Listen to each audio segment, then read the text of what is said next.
With so many theories involving Pokemon nowadays, it's hard to choose which ones are most likely the truth and which ones are obvious scams. But this theory that I'm about to tell you guys is so unbelievable that you can start thinking that Florges is indeed supposed to be a legendary Pokemon, but the idea was scrapped. So now, let's get into this theory.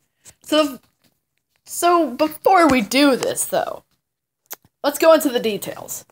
First off, in the third Pokemon movie, Spell of the Unknown, we all know that little girl. I think her name was Lily. I'm not sure. I keep on forgetting. But she had this book of legendaries, in which had a bunch of legendary Pokemon.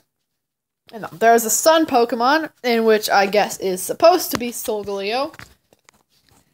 And then there was a fairy Pokemon. It's basically just a fairy sitting on a flower. Nothing too serious, right? But then Generation 6 rolls along, and we get Florges. And this is where things get really interesting. Now let's go into the things that we'll need to bring to the table for this theory to be valid. First off, Florges is a fairy type. So that already sets up the fact that it could be a fairy legendary. Even though, if that's the case, then any fairy type could have been a legendary. But there's even more evidence.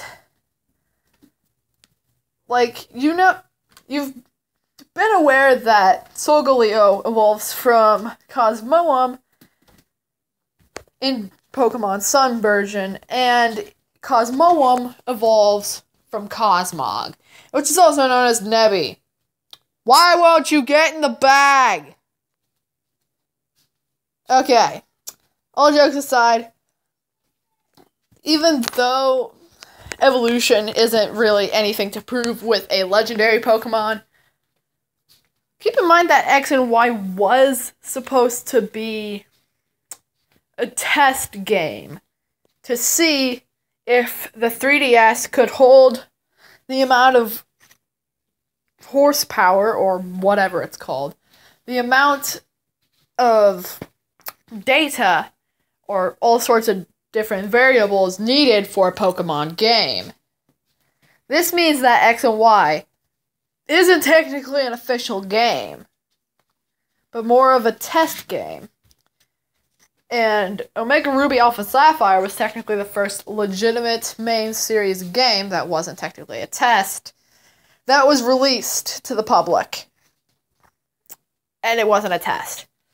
Now, even more, what could have been possible is the fact that Florges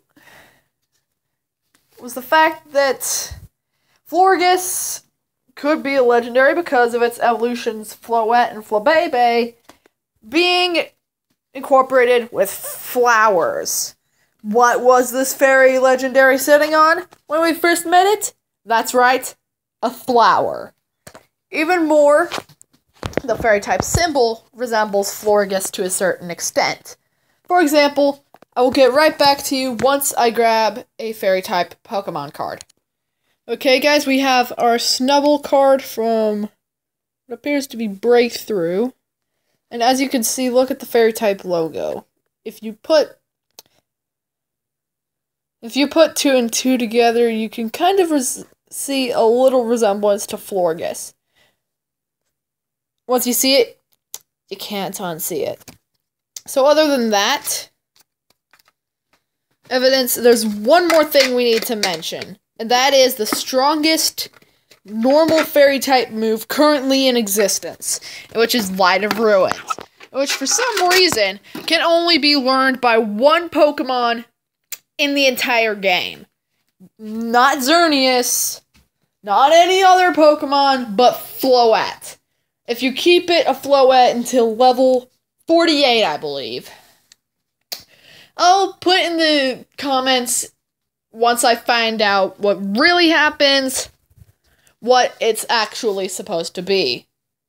I don't know, but it's supposed to learn Light of Ruins at a level within the 40s era. And after the 40s, but before the 50s. Then after that happens, and you evolve it into a Florges, you get a potential Pokemon with the strength of a legendary. So that's a lot of evidence that Florges could indeed be a Pokemon that was supposed to be a legendary for X and Y, but was later scrapped because the idea of an evolving legendary was too radical, especially for a game that's supposed to be a more sequel to Pokemon Red version. So, a lot of you are probably saying right now, but isn't Gold and Silver supposed to be a sequel? Isn't Fire Red and Leaf Green supposed to be a sequel of Generation 1? Incorrect.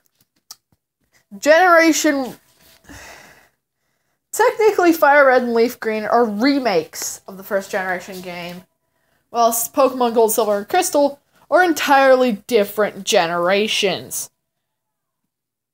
However, Pokemon X and Y was supposed to be a bit of a sequel, as in we're in the Kalos region, which also starts with K-A, and your second choice of starters is none other than the Kanto starters, and which also get Mega Evolutions.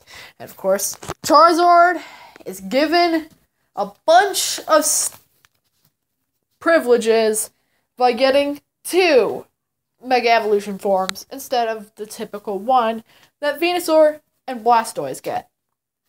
So yeah, a lot of evidence backing this theory.